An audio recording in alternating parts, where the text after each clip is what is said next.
முக்கிய குறிப்புகள். Thank you, God plus. 17வது அதிகாரத்திலிருந்து நேற்று கண்டினியூஷன். ஸோ 17th சாப்டர், ஆபிரகாமை அநேக தேசங்களுக்கு தகப்பனாக்குவதாக வாக்குறுதி கொடுக்கிறார் தேவர். அவரோடு கடவுள் செய்த உடன்படிக்கை. இந்த உடன்படிக்கையில் அவருடைய சந்ததியாருக்கு நிலம் தருவதாக வாக்குறுதி அளிக்கப்படுவதும், கானான் நிலத்தை தேவன் கொடுக்கிறேன் என்று கூறுகிறார். ஆபிராம் என்பதிலிருந்து ஆபிரகாம் என்று பெயர் மாற்றப்படுவதும் நேற்று கேட்டோம். இது திரளான ஜனங்களுக்கு பிதா என்று அவருடைய புதிய பாகத்தை குறிப்பிடுகிறது. 18ஆம் அத்தியாயம், கர்த்தருக்கு 2 தேவ தூதர்களும் ஆபிரகாமை சாராளையும் சந்தித்து 1 வருடத்திற்குள் அவர்களுக்கு ஒரு மகன் பிறப்பான் என்று சொன்னார்கள். பின்பு சோதோம் நகரத்தை காப்பாற்ற ஆபிராம் கடவுளிடம் பேச்சுவார்த்தை நடத்தினார். தேவன் அந்த நகரத்தில் 10 நீதிமான்களை காண முடிந்தால் அந்த நகரத்தை தனது நியாய தீர்ப்பிலிருந்து காப்பாற்ற ஒப்புக்கொண்டார். மேலும் அது முழு அதிகாரம் நாம் கேட்டோம். இன்றைக்கு 19ஆம் அதிகாரம் சோதோம் கொமோராவின் அழிவை விவரிக்கிறது. துன்மார்க்கத்திற்கு எதிரான தெய்வீக நியாய தீர்ப்பையும் லோத்துவையும் அவருடைய குடும்பத்தையும் மீட்பதையும் வலியுறுத்துகிறது. அழிவு இருந்த போதிலும் கடவுளின் கருணை மேலோங்கி வாழ்க்கையின் தொடர்ச்சி உறுதி செய்கிறது. 20வது அத்தியாயம் ஆபிரகாம் மற்றும் சாராளின் பயணத்தில் ஒரு சம்பவத்தை விவரிக்கிறது. அங்கு ஆபிரகாம் சாராளை தனது சகோதரி என்று பாசாங்கு செய்கிறார். இது அபிமெலேக்கு ராஜா சாராளை தனக்காக எடுத்துக்கொள்ள வழிவகுக்கிறது. இருப்பினும் அபிமெலேக்குக்கு சாராவை அணுகினால் அவர் இறந்து விடுவார் என்றும் அவர் அவளை ஆபிரகாமிடம் திருப்பி தர வேண்டும் என்றும் கடவுள் கனவில் எச்சரிக்கிறார். இந்த அதிகாரம் மனித பலவீனத்திற்கும் கடவுளின் பாதுகாப்பு மேற்பார்வைக்கும் இடையிலான பதற்றத்தை எடுத்து காட்டுகிறது. நம் ஒவ்வொருவருக்கும் தேவன் கூறும் வாக்கியம், நாம் தேவனோடு நடந்தால், தேவனுக்கு கீழ்ப்படிந்து வாழ்ந்தால் கண்டிப்பாக அவருடைய பாதுகாப்பு எல்லா விஷயங்களையும் நம்முடைய வாழ்க்கையில் இருக்கும் என்பதை இந்த அத்தியாயம் உறுதிப்படுத்துகிறது. 21ஆம் அதிகாரம் கடவுளுடைய வாக்குறுதிகள் நிறைவேறுவதை நாம் காண்கிறோம். 22வது அதிகாரம் தேவன் மீது ஆபிரகாமின் நம்பிக்கை நாம் காண்கிறோம். இது எல்லாருக்கும் தெரிஞ்ச கதை, சோ நம்ம சொல்ல தேவையில்ல. ஒரு முக்கிய செய்தி, ஈசாக்கு தன் தந்தையிடம் செல்கிறார். தந்தையிடம் எந்த ஒரு கேள்வியும் கேட்காம சைலண்டா போறவங்க அப்பா கூட. நம்ம இருந்தா நம்ம அப்பா அம்மா கூட எவ்வளவு கேள்வி கேட்போம். எங்கப்பா போறோம், என்ன வாங்க போறோம், யாரை பார்க்க போறோம். ஈசாக்கு அத்தனை நம்பிக்கை அவருடைய தகப்பன் மேல் வைத்திருந்தார். ஆகையால் அவரோடு எதுவும் கேள்வி கேட்காமல் செல்கிறார். இந்த சோதனைக்கு பிறகு தேவன் ஆபிரகாமுடனான தனது உடன்படிக்கையை மீண்டும் பலமாக உறுதிப்படுத்துகிறார். இன்றைக்கும் கூட நமக்கும் ஆண்டவருக்கும் ஒரு உடன்படிக்கை நாம் செய்து கொள்ள விரும்பினால், அவருடைய வார்த்தை கேட்டு கீழ்ப்படிந்து அவரோடு நடந்தால் மட்டும் கண்டிப்பாக இப்பொழுதும் ஆண்டவர் நம்மோடு உடன்படிக்கை செய்ய உறுதியாக காத்து கொண்டிருப்பார் என்று இந்த அத்தியாயம் நமக்கு நினைவூட்டுகிறது. சோ நெக்ஸ்ட் அத்தியாயம் நாளைக்கு பார்க்கலாம். 23 நாளைக்கு பார்க்கலாம். So questions for today. Are you all ready? Keep your Bible open. நேத்துல இருந்து கண்டினியூ பண்ணலாம். நேத்து கட் ஆயிடுச்சு கால். சோ 13th சாப்டர்ல இருந்து 13வது அதிகாரம் open chapter 13.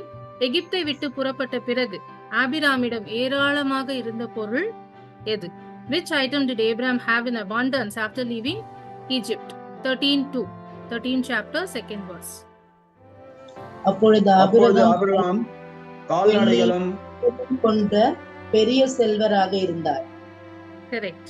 He was very rich in livestock, silver and in gold. Next question. Thank you. ஆபிராமும் லோத்துவும் ஏன் ஒன்றாக வாழ முடியவில்லை என்பதற்கு என்ன காரணம் சொல்லப்பட்டிருக்கிறது? What is the reason given for why Abraham and Lot could not dwell together? Chapter 13 verse 6. 13:6. அவர்கள் சேர்ந்து வாழ்வதற்கு இடம் போதவில்லை. அவர்களுக்கு மிகுதியான உடைமைகள் இருந்ததால் அவர்களால் சேர்ந்து வாழ முடியவில்லை. Very good. Thank you. Next question. Sodom 14ஆம் அதிகாரம் 11ஆம் வசனம் 14:11. சோதோம் கொமோராவின் ராஜாக்கள் ஜெயம் கொண்ட ராஜாக்களிடம் எதை இழந்தார்கள்? What did the kings of Sodom and Gomorrah lose to the conquering kings? 14:11. வெற்றி பெற்றவர்கள் சோதோம் கொமோராவில் இருந்து செல்வார்கள். உணவு பண்டங்கள் அனைத்தையும் கவர்ந்து கொண்டு அங்கிருந்து வெளியேறினார். Correct. செல்வங்கள், உணவு பண்டங்கள் அனைத்தையும் அவர்கள் எடுத்துக்கொண்டு சென்றார்கள். They lost all their goods. Next question. 14ஆம் அதிகாரம் 22ஆம் வாக்கியம். அபிரகாம் சோதோம் அரசனிடம் விண்ணுலகையும் மண்ணுலகையும் யாருக்கு ஆணையிடுவதற்காக அபிராம் தன் கையை உயர்த்தினார்? 14:22. Who did Abraham lift up his hand to swear to? அதற்கு ஆபிரகாம் சோதோம் அரசனின் விண்ணுலகையும் மண்ணுலகையும் தோற்றுவித்த உன்னத கடவுளாகிய ஆண்டவருக்கு ஆணையிட்டு கூறுகிறார். Yes, I only told half the answer. God the Most High. He praises God the Most High. Next question. அபிராமால் முடியும் என்றால் எதை எண்ணும்படி கடவுள் கேட்கிறார்? According to what does God ask Abraham to count if he is able to count? இது easy. So என்னமோ கடவுள் அபிராம count பண்ண சொல்றாரு இல்லையா? 15ஆம் அதிகாரத்தில் 5வது வசனம். That is a blessing given to Abraham also. அப்பொழுது ஆண்டவர் ஆபிரகாமை வெளியே அழைத்து வந்து வானத்தை நிமிர்ந்து பார், முடியுமானால் விண்மீன்களை எண்ணிப்பார், இவற்றைப் போலவே உன் வழிமரபினரும் இருப்பர் என்றார். Amen. It tells if you can count the stars, these many descendants you'll be blessed with. Thank you. Next question. 16ஆம் அதிகாரத்தில் பைபிளில் கடவுளுக்கு முதலில் பெயர் வைத்தவர் யார்? According to chapter 16, who's the first person in the Bible to name God? 16:13. 13ஆம் வசனம். யார் பெயர் வைத்தது? என்ன பெயர் வைத்தார் கடவுளுக்கு?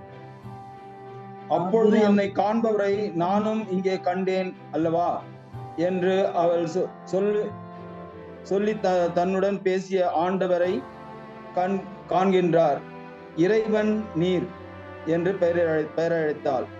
காண்கின்ற இறைவன் நீர் என்று பெயரிட்டு அழைத்தார். Truly you are a God of seeing. Hagar கடவுளுக்கு பெயரிட்டு அழைக்கிறார். Thank you. Next question. ஆபிராமின் மகனுக்கு இஸ்மவேல் என்ற பெயரை பரிந்துரைத்தது யார்? Who suggested the name Ishmael for Abraham's son? 16 chapter 11 verse. 16ஆம் அத்தியாயம் 11ஆம் வசனம்.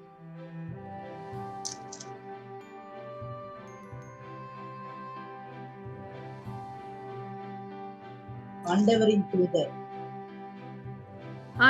தூதர். Correct. Next question. தேவன் ஆபிரகாமுக்கு கொடுக்கும் முதல் கட்டளை என்ன?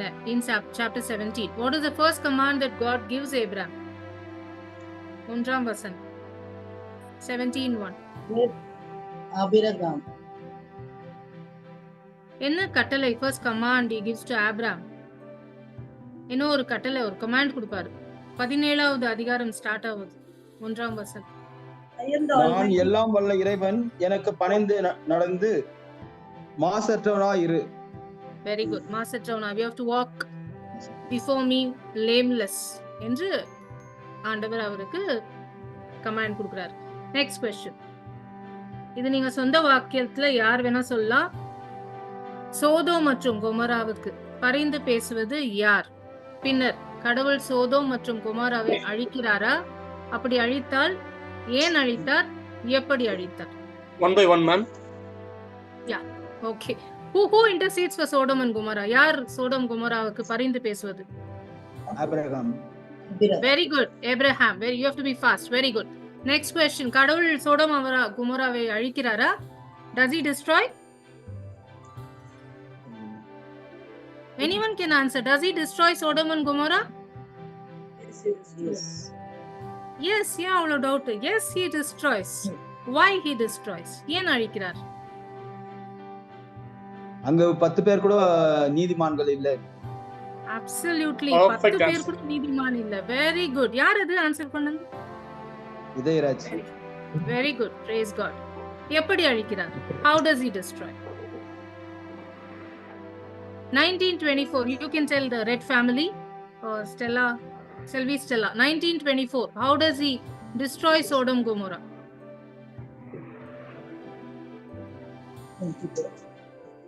அப்பொழுது ஆண்டவர் வானத்திலிருந்து சோதோம் கொமோரா நகர்களில் கந்தகமும் நெருப்பும் பொழிய செய்தார்.